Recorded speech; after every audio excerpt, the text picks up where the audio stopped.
हमारे पुरखों को कोटि कोटि नमन। आप सब जमीन पर बैठे भाइयों बहनों सज्जनों को क्रांतिकारी जोहार। आज पूरे भिल प्रदेश राष्ट्र का आदिवासी महासम्मेलन में, क्योंकि कार्यक्रम का नाम है आदिवासी महासम्मेलन पूरे भिल राष्ट्र के हिसाब से, और ये हो रहा है बेणेश्वर धाम पर, तो निश्चित तौर पर दो बातों पर ज्यादा विचार मंथन किया जाना चाहिए। वो दो बातें, एक तो आदिवासियों की समस्या क्या है, और दूसरा यह बेणेश्वर धाम क्या है और यहाँ क्या चल रहा है।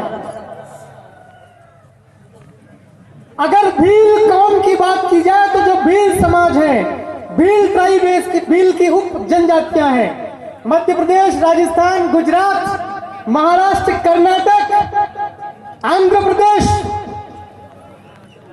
और रेगिस्तान के उस पार भी, पाकिस्तान में भी, असम में भी, ईस्ट इंडिया में भील बसा हुआ है। अब मैं थोड़ा कानून के हिसाब से बताऊं, हमने कुरान भी पढ़ने में आता था, वकालत में और बाइबल भी पढ़ने में आता था। पूरी दुनिया का सबसे बड़ा मजहब है, उसका नाम है ईसाई। पूरी दुनिया में ईसाइयों के बहुत सारे धार्मिक स्थल हैं, लेकिन इक्का दुक्का ऐसे होता है वो सबसे ज्यादा इंपॉर्टेंट होते हैं। एक दो स्थल ऐसे होते हैं वो ज्यादा, सबसे ज्यादा वैल्यू वाले होते हैं। तो मेरा आप तमाम लाखों लोगों से एक सवाल है कि पूरे भारत में भील फैला हुआ है, उस दुनिया में भी फैला हुआ, बांग्लादेश के अंदर ढूंढोगे तो भील मिलेगा। लेकिन इस्लाम में जिस प्रकार मक्का और मदीना है, उस टाइप से पूरी दुनिया में फैला हुआ इस भील के लिए क्या है। बेणेश्वर, तो जो सीनियर साथी लोग, सज्जन विचारक हैं, आपसे मेरा विनती है जब आपका बारी आए तो ठीक से समझावे। ये संदेश पूरी दुनिया में जाना चाहिए, खास करके हर भील के पास, कि बेणेश्वर क्या है। ईसा मसीह का देख लो, चाहे बेथलेहम होए, चाहे यरूशलेम होए, एक समय ऐसा आता है पूरी दुनिया के ईसाई लोग इकट्ठे होते हैं। क्रिसमस का त्योहार आता है, सारे ईसाई लोग उसको मनाते हैं। तो हमारे समाज ये भील कौम है, भील कम्युनिटी सबसे पुराना है, सबसे प्राचीनतम समाज है। क्या इस समाज के अंदर में जो कमियां हैं, गड़बड़ियां हैं, खामियां हैं, इसको ठीक कौन करेगा? क्या इलाहाबाद से कोई पंडित आएगा? क्या काशी के घाट के लोग आएंगे? तो मैं पढ़ा लिखा होने के नाते मुझे कमी खामी दिख रही थी कि भाई हमारे समाज के अंदर, अध्यात्म के अंदर में जो बीमारी है, उस बीमारी को दूर किया जाना चाहिए। बहुत बड़ी बीमारी तो नहीं है, लेकिन हमारे जो अध्यात्म प्राचीनतम है, प्रकृति को मानने वाला समाज है, इस प्रकृति को मानने वाले समाज के अंदर में लोगों ने, गैर आदिवासियों ने समाज की आध्यात्मिकता को प्रदूषित करने का काम किया। इस प्रदूषण को दूर करने का काम करना पड़ेगा। हमारी संस्कृति को शुद्धिकरण होना चाहिए।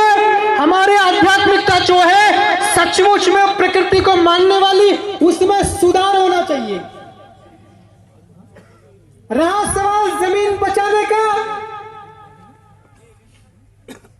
तो हम जैसा लगे वैसा करना चाहिए। अगर कानून के सहारे हमें कुछ मिलता है, असेंबली, विधानसभा, लोकसभा के अंदर में अगर हमारी सुनवाई होती है तो ठीक है, नहीं होती हो तो भी कोई बात नहीं। 5-1 दिन सुप्रीम कोर्ट, विधानसभा, लोकसभा को साइड में रख के, जहां जहां जमीनें हैं, जैसा आपने तैयार किया कि नहीं 2 एक रात में, अब तैयार किया है तो यहाँ पर फसलें बोना है या कोई पार्क बनाना, पेड़ पौधे लगाना, यह भी हमने ही तय करना है। डूंगरपुर का जिला प्रशासन या बांसवाड़ा के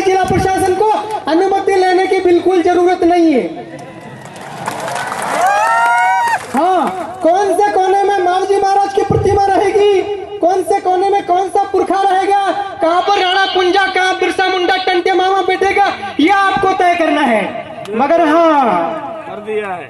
इधर बजरंग बली, इधर श्री राम जी, लक्ष्मी माता, कालका माता, ये काम बंद करना पड़ेगा। ये करने की वजह से ही आज ये सबसे पवित्रतम स्थल के ऊपर ये दुविधा है जमीन बचाने की। हमारे जो पुरखे हैं उनकी बात पहले होना चाहिए। अभी तक कितने सालों का इतिहास उठा के देख लो, 10,000, 20,000, 50,000 सालों का इतिहास उठा के देख लो, आदिवासी लोग आज तक किसी के अंडर में रह करके काम नहीं किए हैं।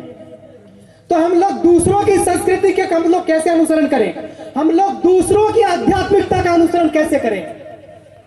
दूसरों के देवी देवताएं, दूसरों के मजहब का अनुसरण कैसे करें? खुद का सुधार कौन करेगा?